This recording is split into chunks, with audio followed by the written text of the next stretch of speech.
firecracker.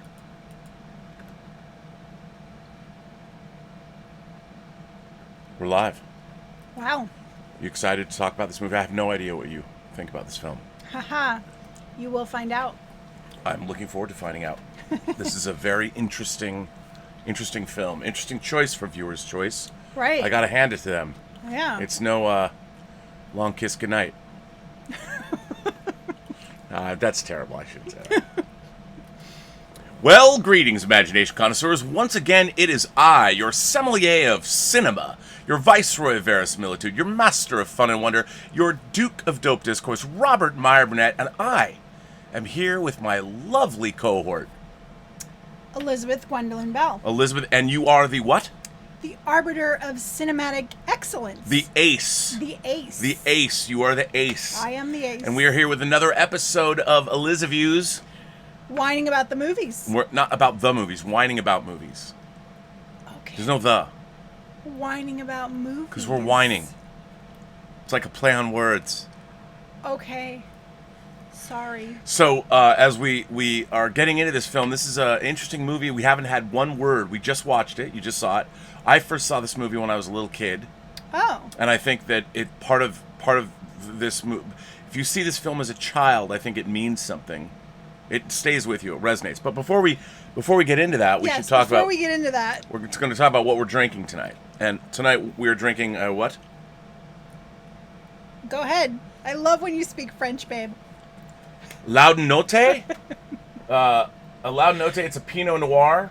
It has less alcohol than we might have hoped. I know Is that you're big how on... we choose wines now? Sometimes. By the alcohol content? This looks like a pretty nice drop, 2018. It's a Pinot and it's French, so It's it'll French, be good. so it'll be good according to you. Everything French is good. Everything French is good. It's like the old Mike Myers routine. If it's not Scottish, it's crap.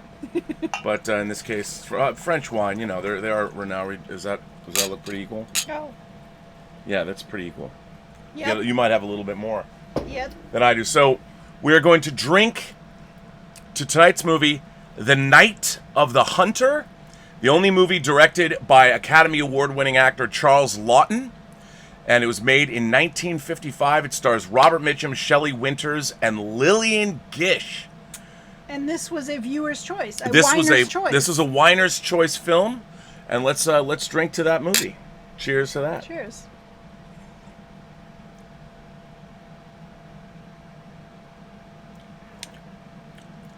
Ooh, it's interesting.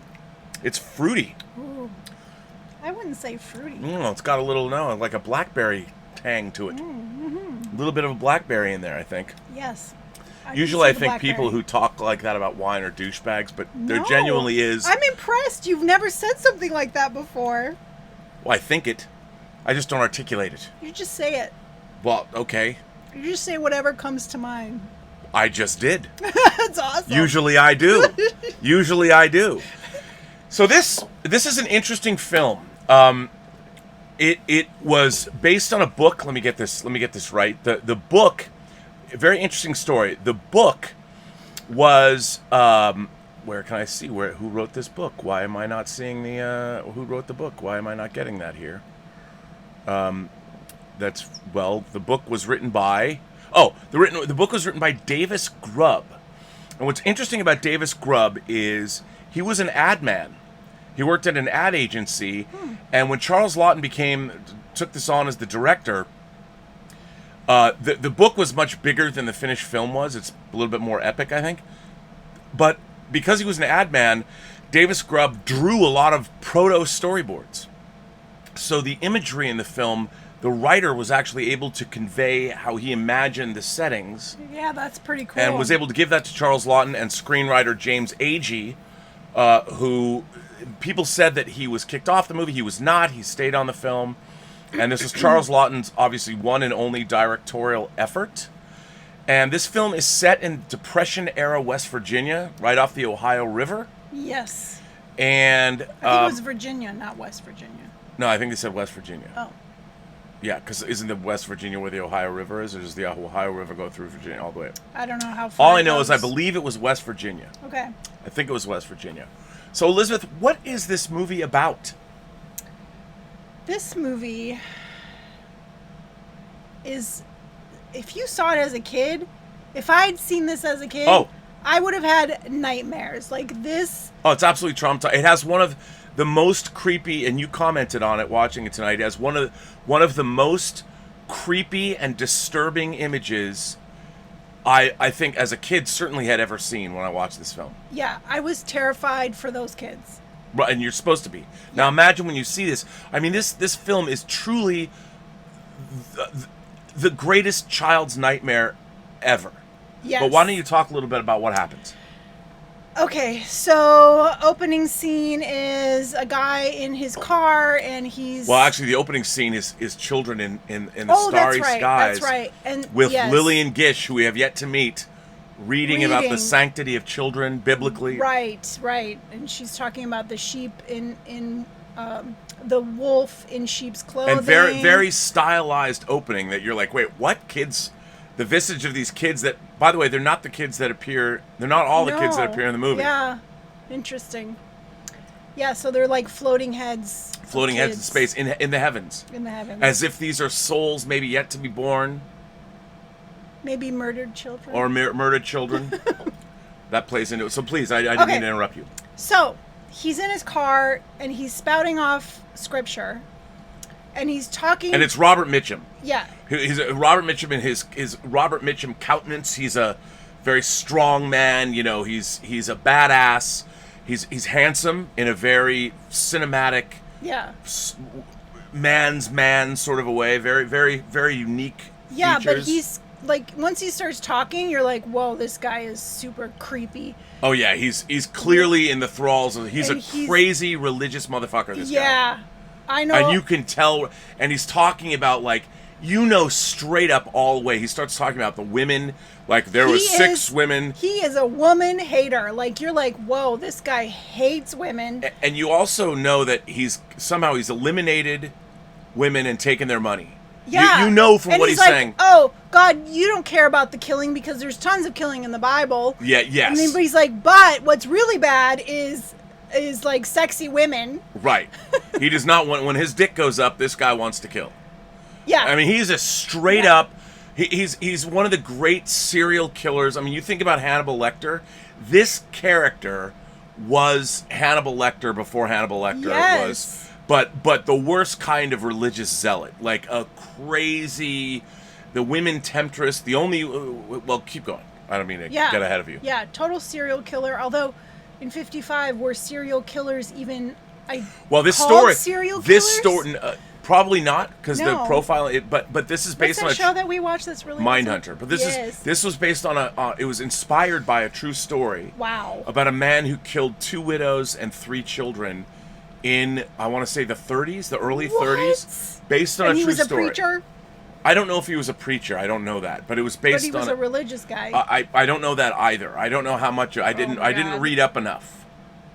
But it's set in the same time period. Yeah. So this guy, he gives you the creeps from the beginning. From the beginning. And he's driving along and he's talking to God. You know, it's a nice sunny day out. Kind of pretty good process shots. The rear projection driving shots are pretty convincing, I have to say. Yeah. I thought it looked cool. And then you come to a scene of a guy who drives up to his house and even drives over his Peter Graves. Mission Impossible Peter Graves as a young man rolls up to his house, blood on him. He's crazy. He's like, oh my God. Comes out of the house. The kids are playing in the front yard and they're like, Daddy, you're bleeding. Yeah. And he's like, he's crazy. He's like, whatever where's happens. Where's your mother? Yeah, where's your mother? And then he's like, okay, he hides money and he's like, don't tell them where it is. Don't tell anyone. Swear to God. You don't even know what happened. He killed 2 guys. He has $10,000 in cash. But you don't even learn about him killing people until after. Right. You don't know. But something bad has gone down. And he hides this $10,000. You don't know where. But he makes the kids swear that they won't tell. And then the cops come and arrest him. The cops arrest him. Just take him away. And at the moment when I was watching this, I was thinking, is this a flashback? Like, is this a memory of the preacher dude? Or is this like something happening concurrently?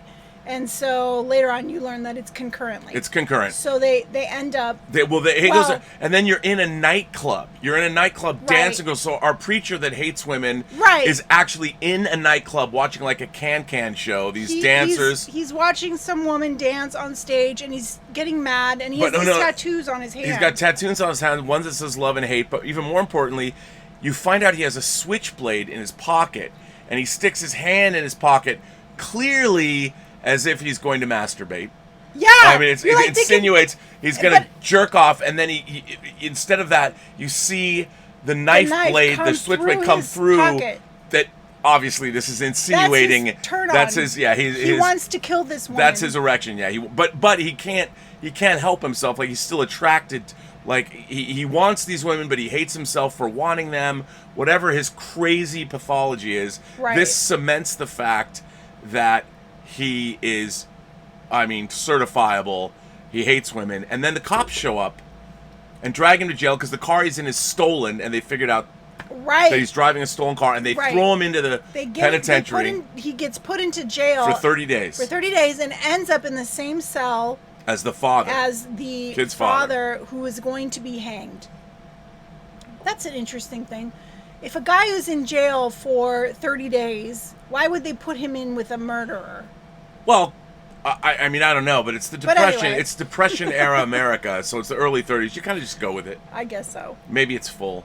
But then the father tells our preacher character. He doesn't tell him. He tries to get it out of him. He just knows that this guy killed 2 people and stole $10,000. Right? And he's trying to get it out of him. And we should say right now that Robert Mitchum is playing the Reverend Henry Powell. Okay, That's Henry his name. Powell.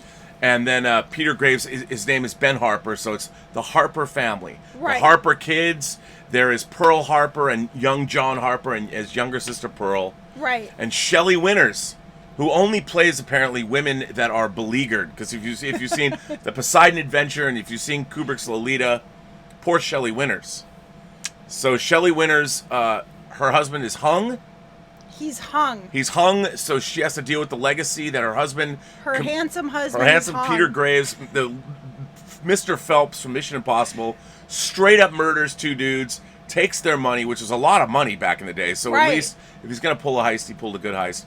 So she's like disgraced to the point where the little there's groups of kids that make fun of the poor Harper children. And they really touched on something that's pretty like real to life. I mean, I think kids are cruel. They're cruel. And well, this whole movie is about how life is cruel. They were taunting them and singing about hanging and this little like ditty about and drawing hanging. pictures of like their dead father, like in a hangman thing. Yeah, felt really realistic to me. Like kids would do that. And you could see that the Harper kids, they're nice kids. They're nice. They're nice kids. They're really nice kids. Billy takes care of Pearl. Like he's very attentive towards his younger sister. John. Oh, pardon me, I say yes, John. Pardon me, Billy's the name of the actor. That John takes care of Pearl. Right. He's a very attentive older brother. Well, they that's another clearly thing. love each His other. dad made him promise that he would take care of Yes, Pearl. the dad made a promise, and But he also told him, "Don't tell your mom where the money is because she'll spend it." Yeah. Because she says later that she likes jewelry. That's probably why he ripped off whatever, because you find out later she likes dresses and she likes makeup and jewelry. Wait a second. She says that. The preacher brainwashed her, and she's... Don't get ahead of yourself. No. You're getting ahead of yourself. You brought it up. You're getting ahead of yourself. Yeah, I want you not to say that about her, because that was total coercion. Yes, it was. But she clearly... It was something... Anyway, go ahead. Say what happens now. Yeah. So after the dude's hung, after Peter Graves is hung, after Mr. Harper's hung, our preacher... Yes, okay, so after he's hung... Who had been praying to God to give him another widow with money. Right. He's like, this is perfect. You put me in this jail cell with this guy. It's perfect. There's a widow and there's money. And so he goes and seeks them out. And in a way, he's right.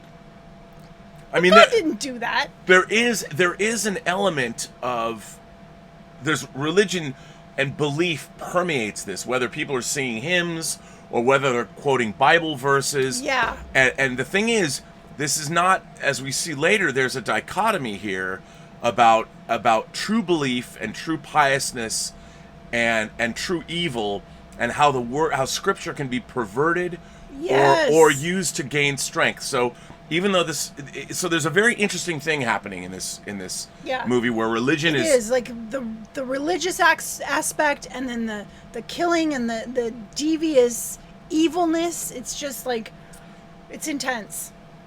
So then what happens? Okay, so he goes to find this widow, and he goes to their house. Does he go to their house? Yeah. Yeah, and he's like, at night, he's like a shadow in the kid's bedroom. Well, first of all, the way you got it, the way they shot this movie was they really looked at German expressionism. There's a lot of, some of this film is just shot in broad daylight, but a lot of it, especially the night scenes, very stylized, and they really hark back to German expressionism and stuff like what Greg Toland had done. The cinematographer, let me get this right. The cinematography was by Stanley Cortez, who shot The Magnificent Ambersons for Orson Welles. So the production of this film, it wasn't a huge budget movie, but it's completely stylized. It's so interesting, and yes, and it really is. I mean, it is like a nightmare for children. It is, because the first time you see him at their house, he's a shadow on the wall as the boy is telling his sister a story. Right. So that was super creepy. I mean, he is the monster out of every child's nightmare. I mean, this guy is this reverend is the physical embodiment of that. And the way he's shot, frequently in shadow, and you see him from the back a lot, so you just see his silhouette, and with his black preacher outfit. And his voice, I mean, he's got a beautiful voice, but it's deep and rich, and when he sings the hymns, it's like, you know. And there's this one hymn that keeps being sung. Oh, it's a God. terrifying song, and he really does have this silky smooth, like he is this straight up Ted Bundy of his day. He could totally, I totally buy that he would be a preacher. Totally. Yeah. Totally. Oh yeah. But he's only a preacher because he wants to feed his infernal, whatever, his horrible. Oh, trust me. He ensorcels the women with his velvet, and you think, like, you don't really know yet about how fucked up he is until he eventually gets Shelley Winters to marry him, and it's on their wedding night. Yeah, that we she realize, comes into the bedroom on their wedding night, and you see her. She's primping up. Yeah, I mean, she's like fully expecting like they're gonna have their wedding night, right? I mean, she's ready. Like she's wanting. Ready. She's ready to get plowed. I mean, you see her getting ready, and she's like, "Yes, I am gonna. Yeah. My handsome, strapping preacher is gonna make me see God tonight." That's right. And she's all excited about getting it. Yep. And then what happens? And then he's like, "I was praying." And she's like, his back is to the door. Yeah. He's not watching, and he reaches over, and you think like maybe he's gonna but he's just telling her to pull down the shade. Can you shut the window, please? So she's like, "Oh, okay, I'll pull down the shade." And then he's like, still his back turned to her, and then he's like, he starts giving her a lecture on women, and he's like, "Look in the mirror." He's like, "A woman is just to have babies."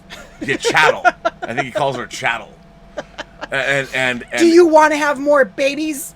And she's like, well, no. And he's like, well, I rest my case. No one's dropping the D on you tonight, honey. Not gonna happen. Yep. So I mean, but if you had any doubt that this guy was completely bonkers and completely like out of his mind, I mean, it's not just that he wants the money; he is straight up insane. He is scary. He's scary, insane serial killer, totally psychopath, crazy guy. And if you had any doubts that Shelley Winters was not long for this world, I think yeah. I mean, he kills widows. He kills widows, and he doesn't care if they have kids. No, because he wanted to kill the kids. He would have totally killed those kids. Well, you haven't got there yet. Okay. Anyway, where are we? Well, let's just cut to the chase. We'll go further. Long story short, so the kids, our character, young John Harper, is friends with Oh, yes. Uncle Bertie. Right. His Uncle Bertie. Uncle Bertie. I don't know if he's his real uncle, but Uncle. No, he's just a guy who looks over him. This and kindly takes old care of man. their boat. He's a widow too. He's a widower because his wife is dead. But he teaches him. Bertie teaches him how to fish. Yeah, he fishes with him. And he's a really nice man. And he says, "Listen, if you need anything, you come see me. I'll take care of you." Right. So promises, poor John. Promises. He does. So all this stuff happens, and he ends up killing their mother. Yeah, in bed. Well, first of all, he turns her into a religious zealot too. Well, he totally brainwashes her. He brainwashes her. She starts preaching and saying the most ridiculous things, and she's given up on her sexuality. She's given up on her identity. Totally. I mean, this is some dark shit. I totally understand. David Fincher could have made this movie. I mean, Mindhunter, Seven. I'm sure this is one of David Fincher's favorite films because this is straight up and she's lost herself.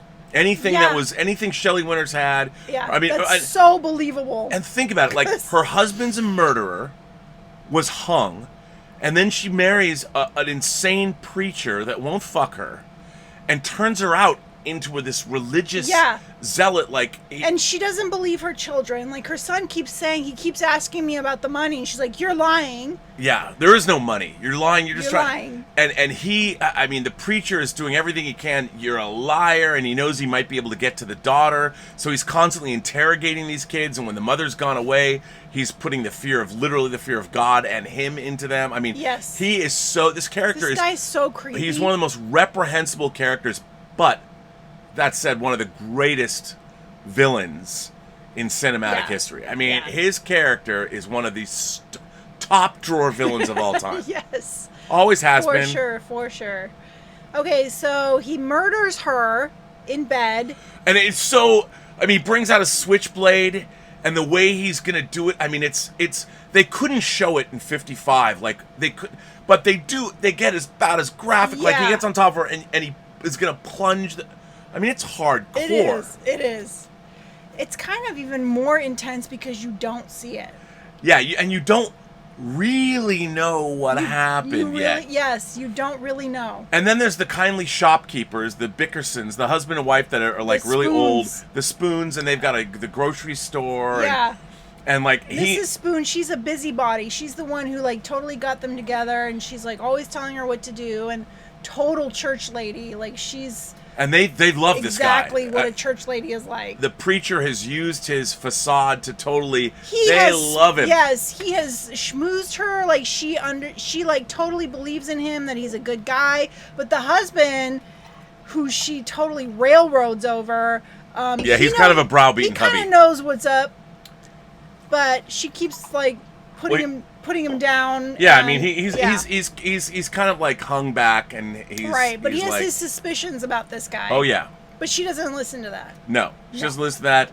And, where did so-and-so... Oh, and then he goes in there crying, and with this story... Yes. That Shelley Winters has left him. Right. And, wrote a note, but he burned it. She was drinking dandelion wine. Dandelion wine. And she took off in the car, and she left him. And not because she was a Ray Bradbury fan. I can't believe the Spoons would believe that bullshit because she loved her kids. Yeah, but he's so good at what he does. I know. Yeah, and he tells us, so he's basically building an alibi with them. Yeah. And they believe everything he says, hook, line, and sinker. Yep. And while this story is being told, we get to the moment that is one of the creepiest moments, I think, in cinematic history. And that is when Uncle Bertie... Very spooky. It cuts to...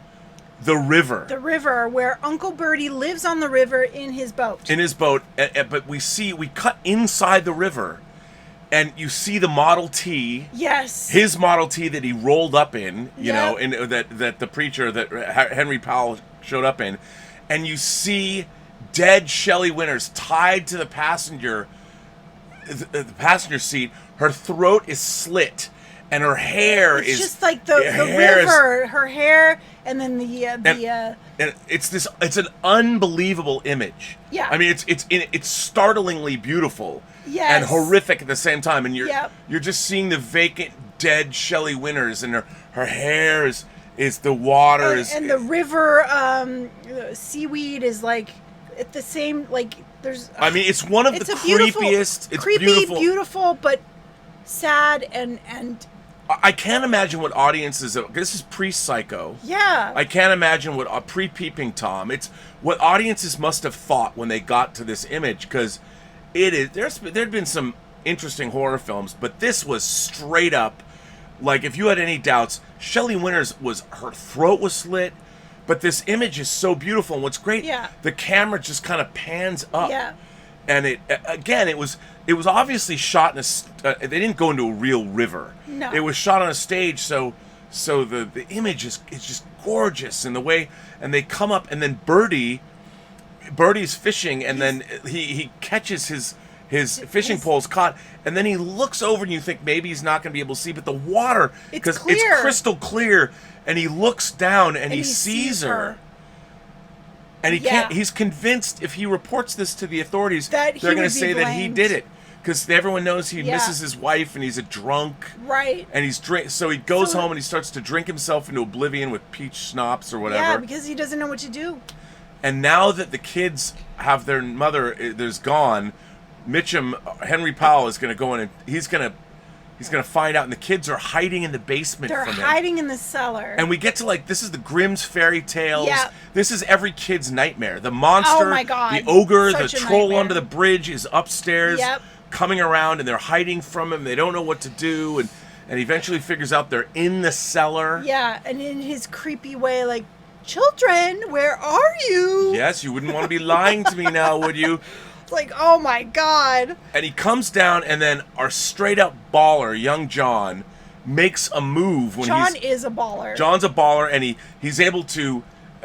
Somehow the preacher falls down, and John knocks over a bunch of shelves of all the pickled whatever, and the mason jars full of stuff. They land on him, and there's another shot that's one of my favorite shots in this movie. The kids are running up the staircase away from him, and the Reverend Powell has his hands outstretched like Frankenstein's monster. Yes. Totally straight up Frankenstein as they're running up the stairs, and you see him like, "Rah!" It's awesome. I mean, and they get up the stairs, and the kids slam the door in the cellar, and then they take off. And they take off. They go to the boat. They go to Birdie. No, they go to Birdie. Oh, they go to Birdie. The one man who said, "We will help you." And Birdie's like completely. He's 3 sheets to the wind. He will help nobody.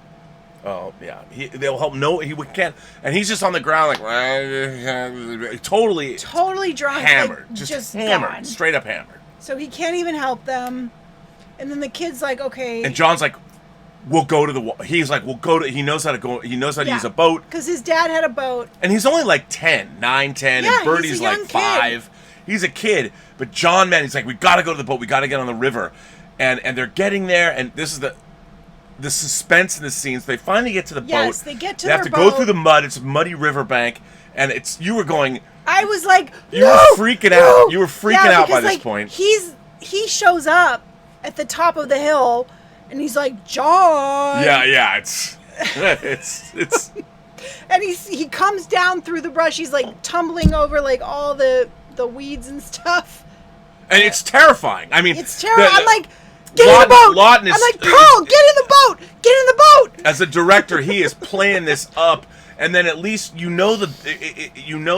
would say there's verisimilitude here because it's really muddy. Yeah. And he's heavier and bigger, and he's still in his preacher wear, and he's trying to get through, and he's falling through the mud, and John's able to get. They finally get in the boat. Well, yeah, Pearl's in the boat. He's trying to push the boat off, and then he finally gets the boat in the water. Yeah. And apparently the preacher can't swim or whatever, but whatever. John they're in the Ohio River. Yes. And they escape. Yes. They're free of this guy. Yeah. But you don't know. Like, is he going to follow them? Is he going to be on the riverbanks? Like, what is going to happen? Right. And. Because he's got this calm creepiness to him. It's like. Yeah. And so the kids are gone, and then it cuts to our busybody couple. And they're like, well, it's been a week. Right. You know, the kids, you're like, a week? And they're reading a postcard. That's what it is. Oh, She's what we reading didn't say is that we didn't mention where the money was. Oh, yeah. So the money that our preacher was after, this $10,000, which is like $1 million in Depression era. Which I guessed where it was before it was told. The money is in Pearl's doll. Yes. And we forgot to say the whole time they're trying to protect. He's trying to figure out where the money is this whole time. Yeah. And John's been doing a really good job. And there's all this suspense that was generated. Like, is Pearl gonna give up the goods? Like, wow, the money, the $10,000. She's really little, and little kids.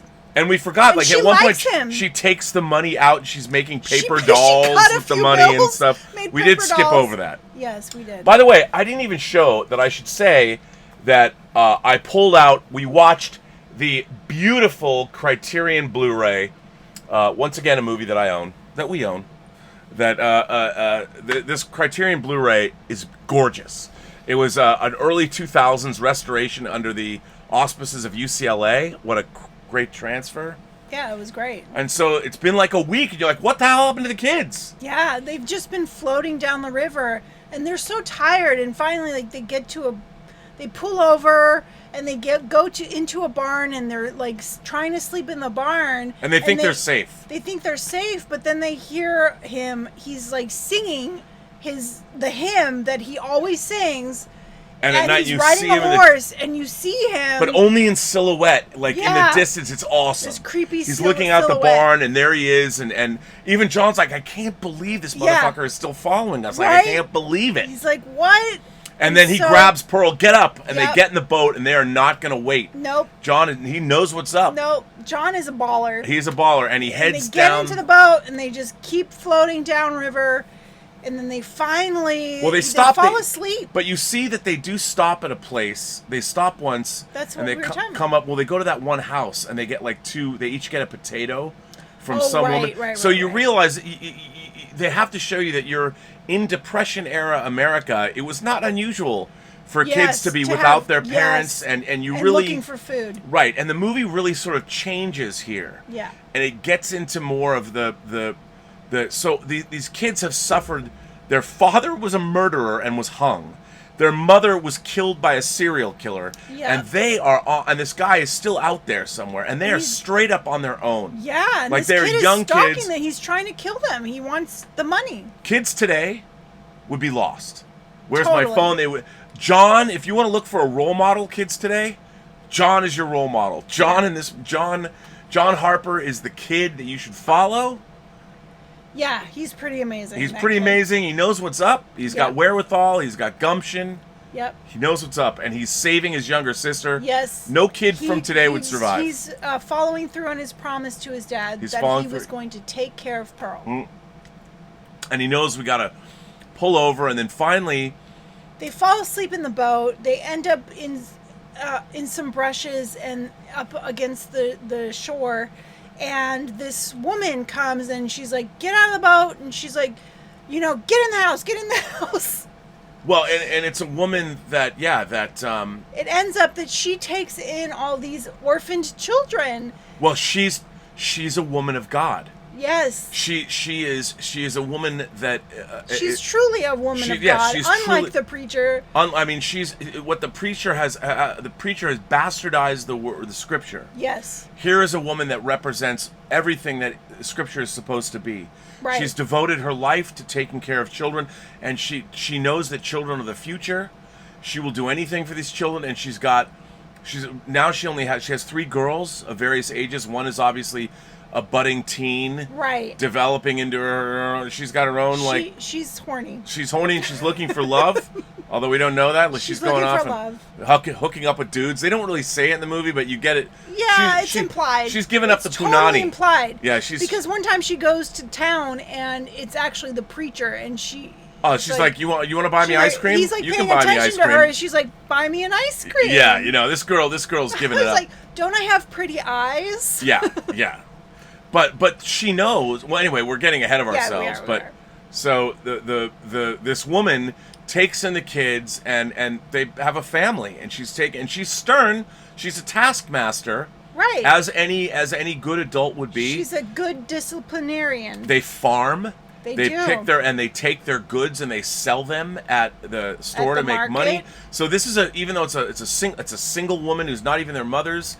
But she is stepping up. She is, and she loves these kids. And she loves these kids, and like the Bible would say, she's doing what any good Christian would do. I mean, she's truly an example of what the Word of God, where it would lead you. Yes. Yep. So then what happens? Okay, so where are we? So the preacher finds his way to town. Right. So he runs into Ruby, which is one of the kids. But teenager. He knows he's now heard. He's been looking for where these kids might wind up. So he's gone downriver. Right. And clearly it's a lot of time has passed. So you get the idea that he's probably searched, because $10,000 is a lot of money. It's like a buried treasure. He's relentless. Right. He's Plus not he was giving up. committed to like getting this money. Committed. Like he murdered the mom.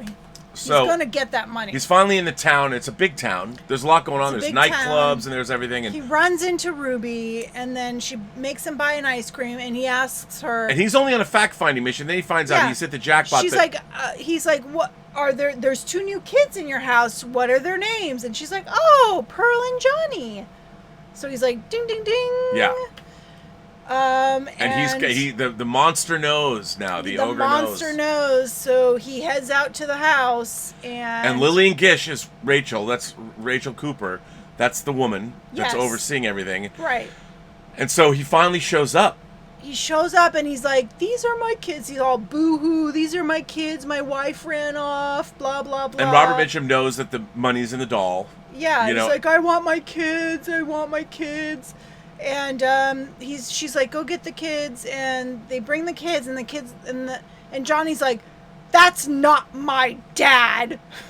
And Lillian Gish, Rachel's no dummy. Yeah, she's like, and she's okay. like, okay, like I don't know what's up here. This guy's no preacher. This guy, and so John runs under the house to hide with the doll. And they run him off, and basically. He gets out his switchblade, and he's trying to like get to John, and she brings out her shotgun, and she's like, "Hey, mister." Right, and you don't even know she has a shotgun. Right. And that's she another taps thing. Him on his back, and she's like, "Get out of here." Yeah, and then that night there's like all the kids are huddled around, and she's sitting on the porch with a gun. Yeah, and he's outside all night long. Singing his hymns. He's singing in his creepy way. It's the standoff. Ugh. It's hardcore. And she does a duet with him. Singing the that was the hymn. great part. It all like, the culmination of. You see the perversion of religion and the goodness and the of religion, and they meet. It's like the hymn. They're battling it out. Yes. Who is more, and this perversion of religion, and then it's awesome. Yeah, I mean it's pretty like chilling. It's so chilling. And then of course he's gonna lay siege. He's finally gonna make his move. And in the morning, because the whole night goes by. Yeah, well, Ruth comes down with her candle, and so she kind of blinds. Yeah, and they don't see each other anymore. And then he's like disappears, and then they're really worried. Like, where is he? And then eventually, long story short, he makes his move, and she shoots him. She shoots him, and he runs into the barn. Yep. She finally calls the cops. The cops show up, and then they take him. They take him away. And then the movie gets a little bit weird. A little weird. They're in town now. Like he's in the court. He's like being prosecuted. Yeah, and you don't really like John's put on the stand, and he won't identify the preacher. Like.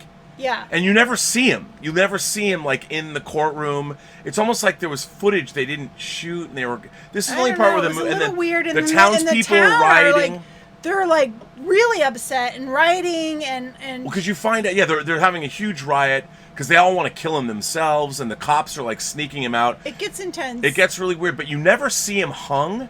No. He's gone from the movie. You get the idea. He's going to get killed. He gets killed. Where you don't see him anymore. You don't see him anymore, and there was never. I would say the one weakness of the film for me is there's no comeuppance moment other than that he scampers away and goes, and the cops take him away. Yeah, you don't get that satisfaction of. You also, when the money gets spilled out around the cops, there's never a moment where that you know that she gets the money because they're buying Christmas presents and.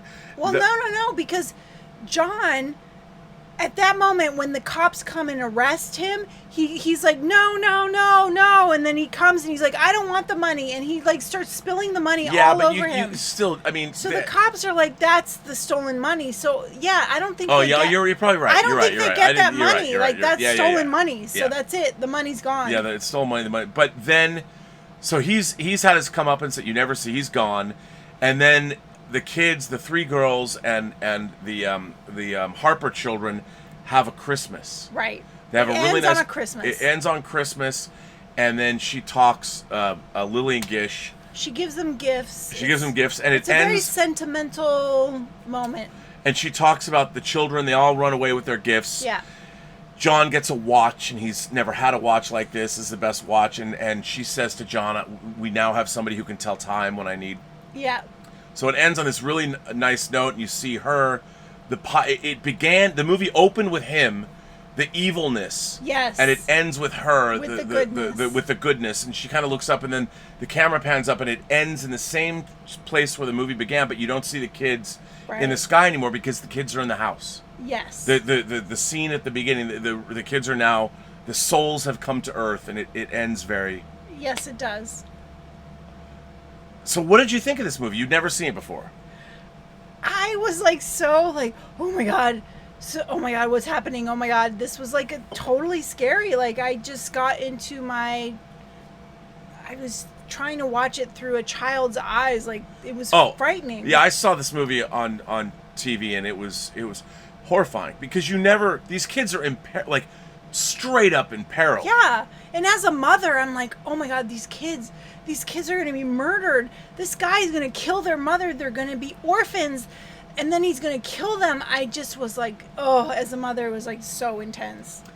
And there's scenes in this movie that feel like you're in a nightmare. Yeah. Like the stylization of this film. It's like what Mario Bava did in Black Sunday, which is another movie, I spit. Another movie we should watch. Because Black Sunday has all this really cool stage-bound stuff. And Black Sunday was made out after this movie. But there's a lot of the stylization of a lot of what goes on, like the nighttime stuff, the stuff by the water, the stuff underwater. Yes. It's all, even though it's stage-bound, it's all very stylized. And it's so nightmarish. And also Grimm's fairy tales. There's a lot of that in here. And it's the mood. You know, the French magazine Cahiers du Cinéma said in 2008, this is the second best movie ever made behind Citizen Kane. Wow. Now, I wouldn't go that far. Go that far.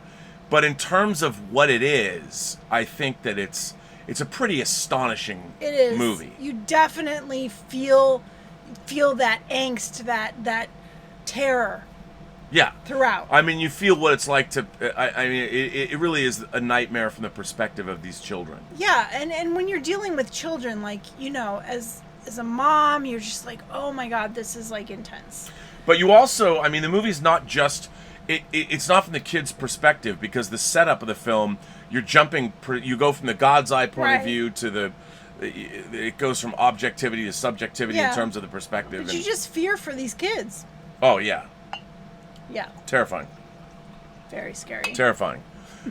So you liked it? I liked it. Did you love it? I did love it. I loved it too. I love this movie too. Hence, I owned it. It's a very good movie. I like the fact that when we have the Viewers' Choice Awards, or the Viewers' Choice, that I own these movies. Ooh, we should do Viewers' Choice That I own Awards. these movies. Yeah, like what's your favorite whining about movies episode? Well, a lot of people have stuff to say. Let's see what people have to say. What are you guys saying now? You might see some chats that I'm gonna zip by because they're for the 400th episode. Hang on. Let me put down what do we got here? Just don't forget them. No, I won't forget them. Paul is here, so I'm going to read. She sends in a tip. She says, "Congrats! I enjoyed your interview with Lloyd Kaufman. He and his clarinet were delightful. R.E. the difficulty of distributing trauma films. Why would Hulu want $30,000? I thought streaming would benefit independent filmmakers. Please interview him for your channel."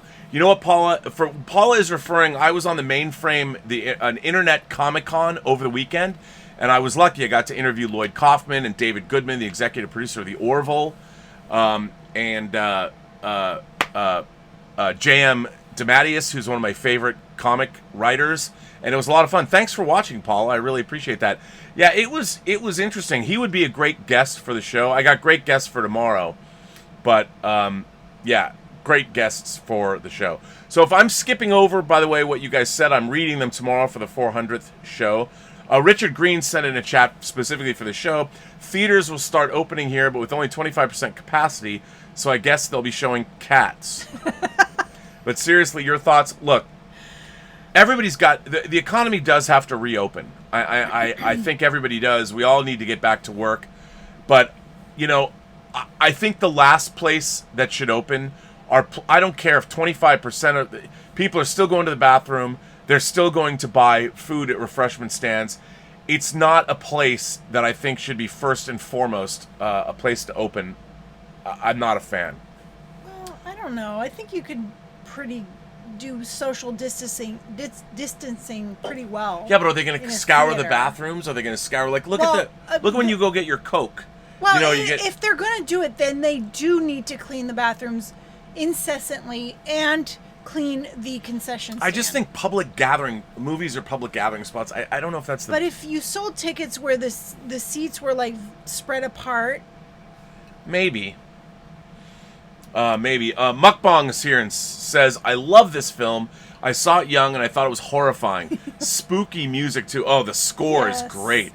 Great choice this time around. Well, Mukbang, you guys picked it. You guys picked chose this. So let's drink to the viewers. And the Richard for running the poll. Yes, so here you go. Thank you, Richard. Candida's here. Hello, Candida. We're friends on Facebook now. Cheers to Candida. We're friends on Facebook. She accepted my friend request. I sent her one. Oh, yes, we're friends too. Hola, Elizabeth and Roberto. ¿Cómo está?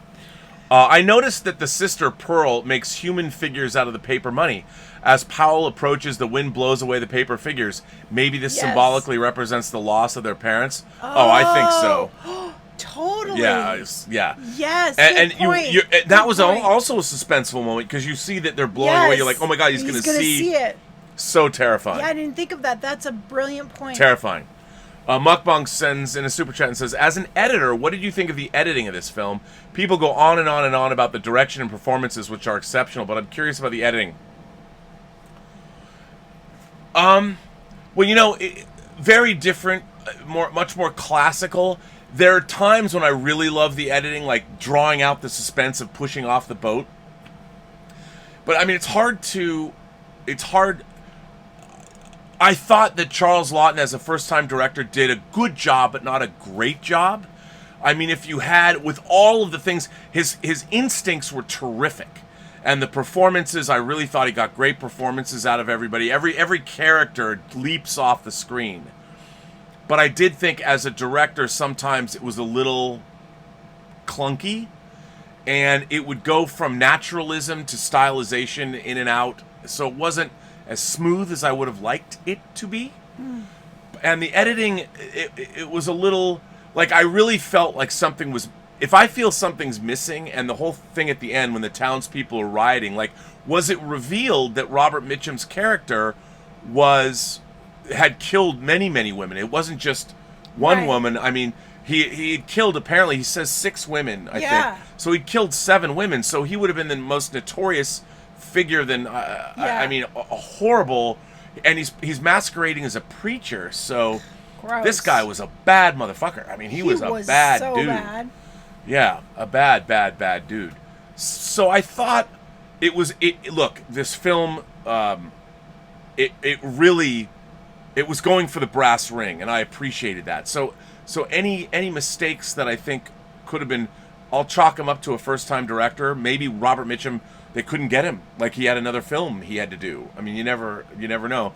But I think for the most part, it kind of added the fact that once he has been brought to justice, that we don't see him, kind of worked. Yeah. It kind of worked. I mean, it was weird seeing the townspeople rioting. That was the only thing it was I was like, what? Why are they rioting? Yeah, it was a little weird. So, I mean, that's what I'd say to that. Mukbang says, context is so important. Learning, safe and secure from all alarms. Leaning, safe and secure from all alarms. Leaning on the everlasting arms. Yes, I mean, that absolutely is, context is important.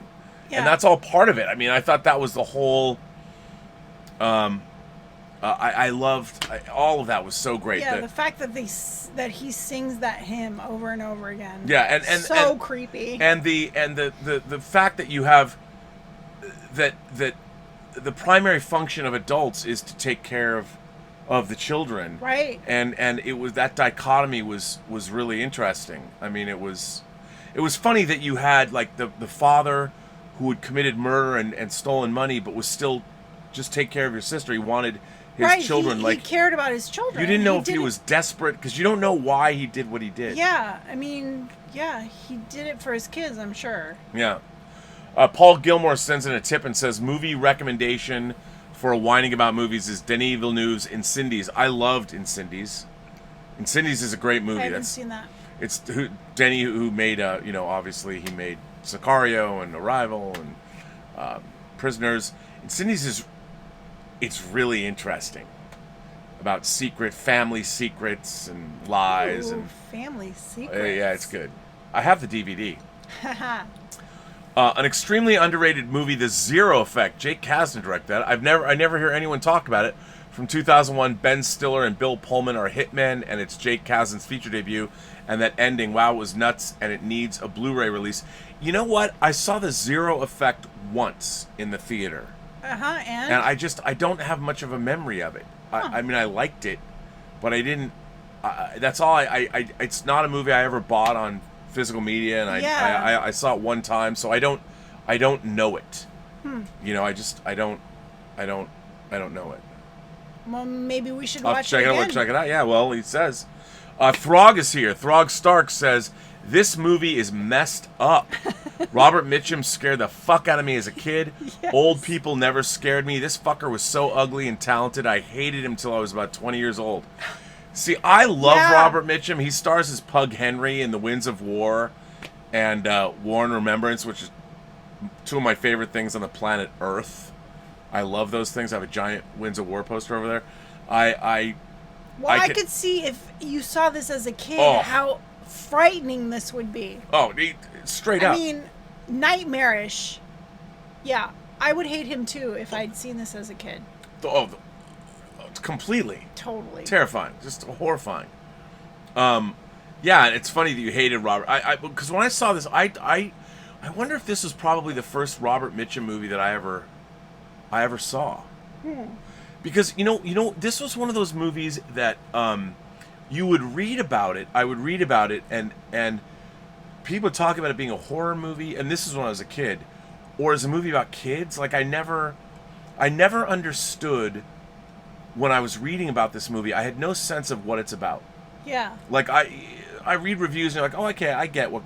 But with this movie, I had no until you see it. Yeah. It's unless you read a plot description or watch this episode of Whining About Movies. You can't know. It's hard to know what this movie's really about until you see it. Totally. And what's interesting now is this is one of those movies that, while it's clearly of its time, when you're watching it, if you still buy into it, it's like going back and picking up a children's book now. Like when you find your favorite children's book, whether it's like the Alexander and the Terrible, Horrible, No Good, Very Bad Day, or Frog and Toad or Friends. Right. These books that I loved when I was like 4 and 5, and I read them over. Or there's the story about the Chinese brothers. Do you remember that story where one of them sucks up the whole ocean? Tiki Tiki Tumbo, No Sorembo. Is that what? Oh. Chari Rucci. Oh, Bichi Bichi Baro. I love that book. That was so awesome. And this movie reminds me of like a horror story I heard around a campfire when I was a kid at summer camp. And now watching it now, you revisit it as an adult, and you're like, this movie is fucked up. It was fucked up when you're a kid, but now you can recognize how it's working on many different levels, and you're like, wow, man. Totally. And Charles Laughton, Academy Award winner Charles Laughton, who, one of the great actors of our time, the great British theatre actor. He was a big, rotund dude. He actually... one of my favorite things in the world, I'm talking to this camera, one of my favorite things in the world is I, Claudius, the BBC show I, Claudius, based on the Robert Graves books. And Charles Laughton, starred as Claudius in a movie that never got finished. Because I forget who's in it. One of the women, one of the woman leads was in a car wreck, so it never got made. But Charles Laughton's one of the great actors of all time, and this was the only movie made. This movie did not do well. No? No, when it came out, people didn't know what to make of it. Wow. It didn't get good reviews. Wow. So, yeah, interesting. And now, of course, it's one of those movies that's maybe been... it was too scary for the time. Yeah, I mean, yeah. Yeah. Claudius is here. Bonsoir, Robert E. Elizabeth. In a short interview, Guillermo del Toro talks about how he was influenced by the visual of Shelley Winter's hair floating in the water, bound to the Model T. He said he's been trying to recreate that visual his entire career. You can't. Yeah. I mean, because if you recreated it, you'd be like, oh, it's just like Night of the Hunter. I mean, I think what's so great about that visual, and Guillermo del Toro, that visual is so Guillermo del Toro. I mean, it's so if you wanted to encompass like one of his greatest in terms of anything, I could see that Guillermo del Toro would look at that and go, I once met effects pyrotechnician, the guy who makes explosions, Joe Viscoso. I met him and his wife at Comic-Con. I think it was at a booth once, and when I met him, I couldn't believe it was Joe Viscoso. I was like, oh my God, because he blows up shit in movies. He passed away. Right. And I looked at him, and him and his wife were standing there, and I go, you know what? Do you know what the greatest explosion that you ever did was? And he looks at me, and his wife's like going like this. Like, what am I going to say? It was at Comic-Con. And I said, the greatest explosion that you ever did was the fourth TIE fighter in Star Wars that's following the Millennium Falcon after they leave the Death Star to go to the Rebel base. And it's like a double explosion, and it explodes, and then it blows out into the camera. It's like a double explosion. Yeah. And he just turns like this, and his wife just goes... And what was funny was she said to me, she goes, he's been trying to recreate that explosion ever since. Like for 30 years, he's been trying to blow something up to recreate that double, like that. And he could never do it. No. And I now that Claude says that, I mean, this is my life. Joe Viscoso, the pyrotechnician. I mean, I wouldn't know who some of the most famous actors in the world are. I mean, maybe I would. I'm like, what's your name? Of course. But Joe Viscoso. I like that guy. How many people know that name? Well, he did have a name tag on or something, and I didn't know him by sight. He was wearing something that had his name on. But it was funny because he was with his wife, and it was just anyway, that's a total side. But so I can imagine Guillermo del Toro, like you could never, that image is so indelible. It's got to be one of the most famous images from the film. It's so creepy. It's so good. It is so creepy. So Claude, I would, yes. Mukbang says, please explain your T-shirt. Oh, Crisis Medicine is my friend ER doctor Michael D. Shirts, MD. He is also 18 Delta. He's former Special Forces. I did a whole medical lecture series for him. It's like a class, and this is the T-shirt. As a matter of fact, it says director on the back. These were the shirts that his wife, who produced it, made for us during the shoot. So I was wearing that. I was wearing it today. So that's what it is. Let's see. Anthony Gonzalez is here. How are you, Anthony? How about watching World Gone Wild with Catherine Mary Stewart, my Catherine Mary Stewart, my girlfriend, and Adam Att, or Surf Nazis Must Die? You know, yeah, I try and show movies to Elizabeth that I think she would like. I like those films. I like exploitation movies, but I don't know if this show, if Surf Nazis Must Die, is right for the show. I don't know it, so I couldn't say. Yeah, I mean, one of the things that we try and pair. This movie is all about pairing movies with wine, so I guess you could drink wine while you watch Surf Nazis Must Die, but I feel that would be a beer movie as opposed to a wine movie. What? I don't know. It's just the first thing that struck me. I don't know. I mean, you have shown me some pretty weird movies. Paul Gilmore asks, why did Charles Laughton never direct again? I read up on this. He was so bummed out that they spent so much time making this movie, and he, when a director, believe me, I know, when you make a movie and it gets rejected by the public, and they didn't even get. This film was not even released on its own when it first came out. It was released as a double bill, and it was the second movie on the double bill. The first movie, I think, was a Frank Sinatra movie. What? Yeah, they had a lot more. I can't imagine pairing this with a Frank Sinatra. But they did, and so it never even had its own release. Oh, that's so so sad. I think Charles Laughton was so disgusted by that. I could see that. Yes, that he was bummed out. Yeah, so totally. He was bummed out. So Paul, that's what I read. That's what I read. War and Peace and Throg sends in a tip and says, Cape Fear fucked me up also. Oh, yeah. And another great performance by the man, the myth, the legend. And I'm probably in the minority. The original Cape Fear. You're talking about the original, I would imagine, since we're talking about Robert Mitchum. But yeah, the original Cape Fear. And I'm probably in the minority, but De Niro and Scorsese's version was more enjoyable to me. Maybe because Jessica Lange, hubba hubba.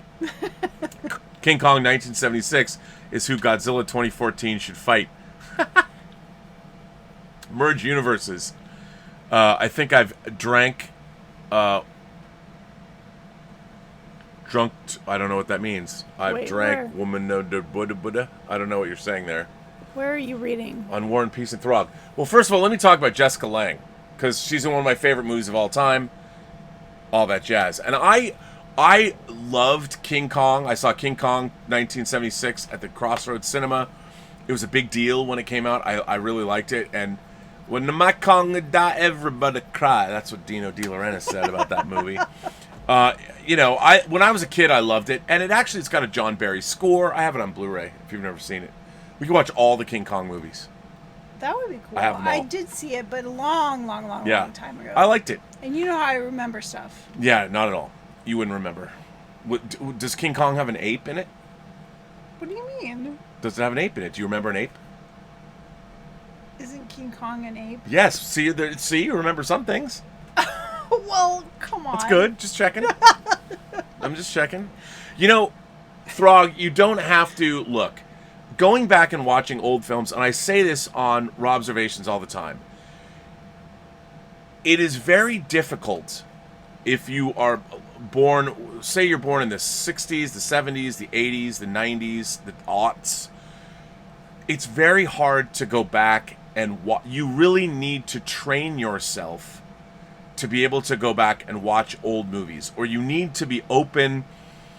There's a lot of people that literally can't get past. I remember when Sophie, I've said this before. Yeah. Sophie was watching a movie. She came in and looked at a movie we were watching from the 80s, and she could tell it was older by the way that. She's like, that's so last century. Yeah. It's like, what? And so there are people. So many times I've tried to show her movies. Right, and people just won't do it. They won't.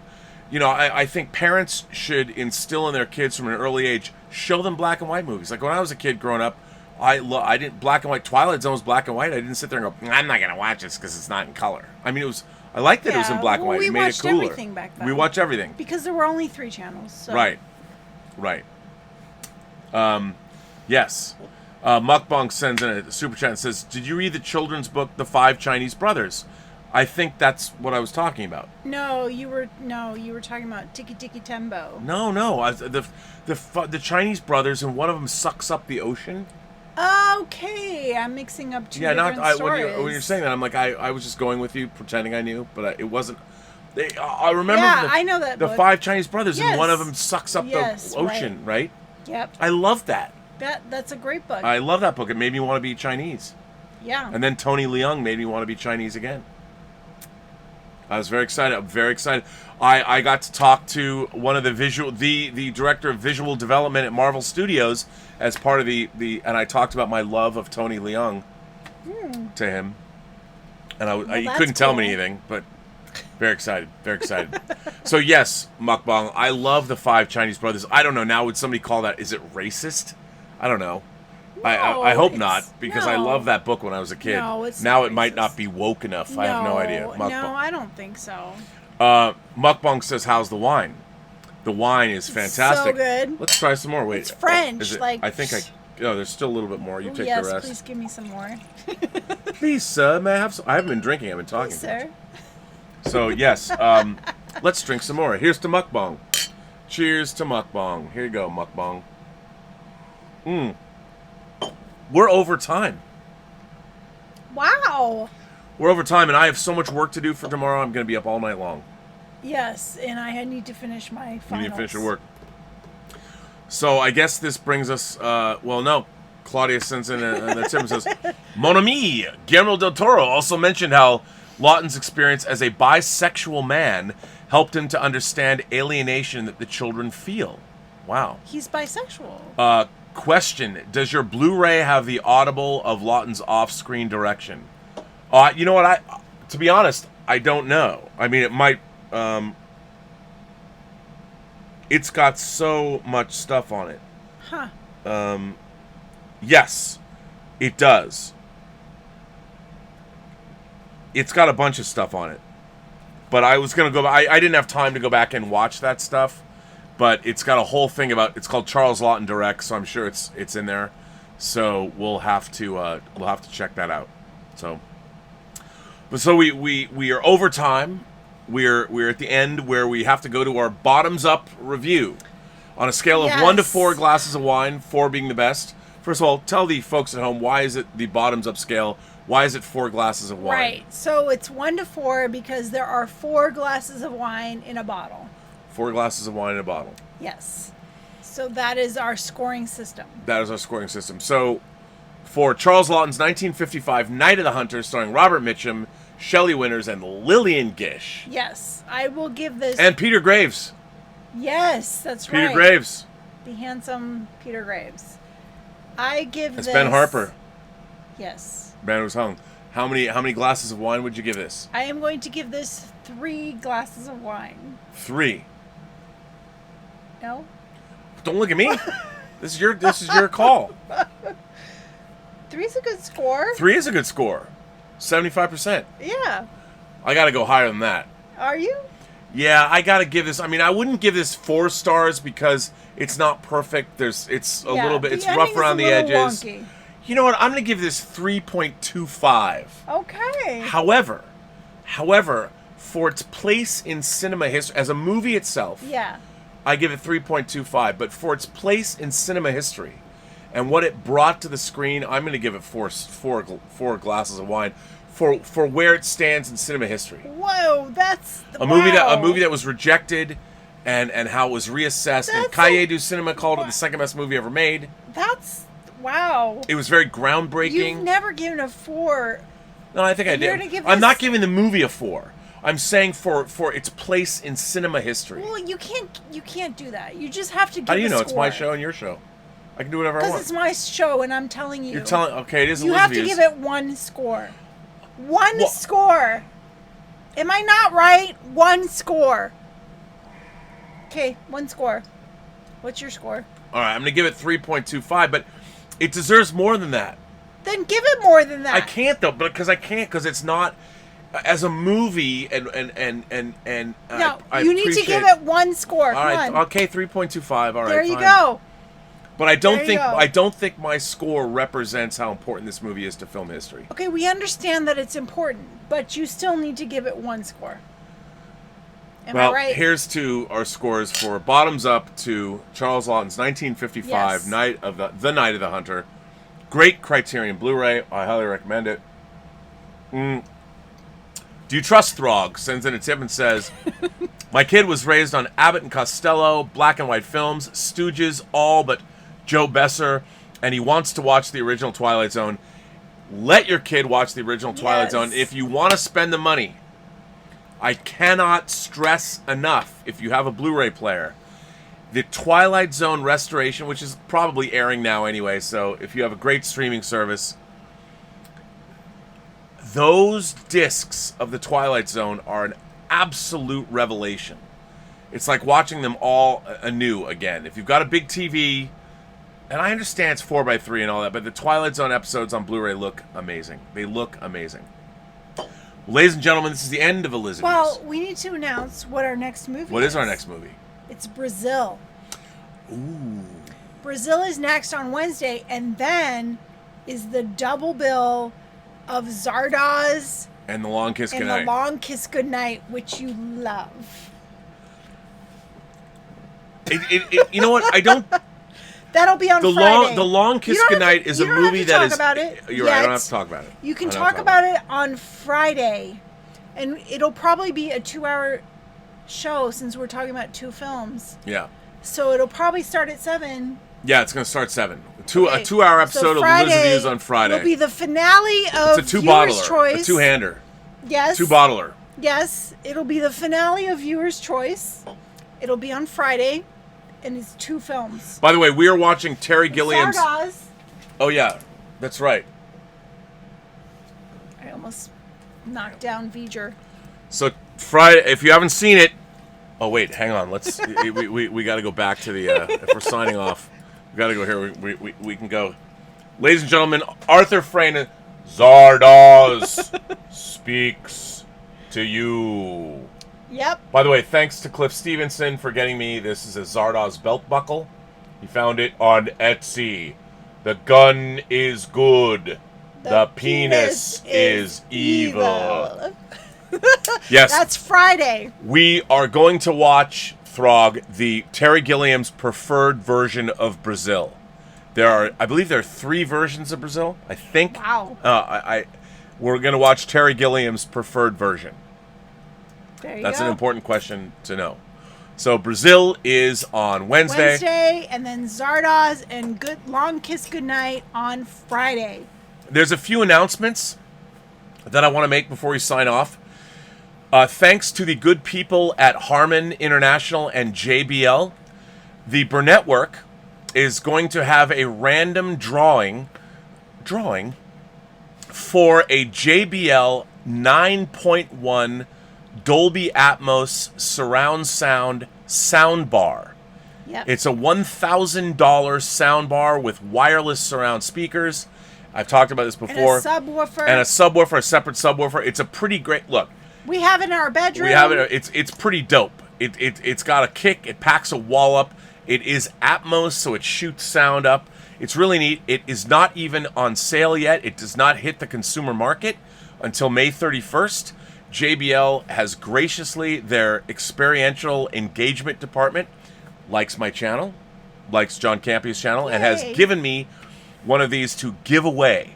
And I'm going to be announcing the details and how you can enter the contest. It's very easy how you can enter, but it is a random giveaway, and I will be giving it away on my birthday on May 15th. So starting tomorrow on the Burnettwork, basically all you have to do is pass through a portal. You have to subscribe to everything, and every time you subscribe, well, you can only subscribe once, but you can go through the portal. Will take you various places. If you subscribe to the channel, if you subscribe to the Facebook pages, there's 2 of them, right? And there's one more.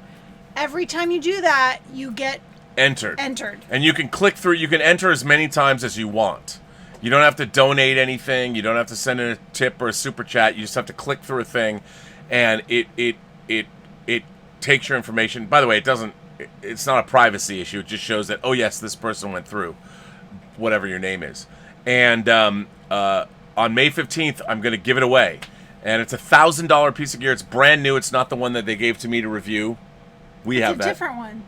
Yeah, it's not ours. Oh! You mean like ours specifically? Yeah, no, it's brand new. Yeah, it comes in a giant box. It's from JBL. It's gonna be JBL is gonna be shipping it from you directly to your house if you win.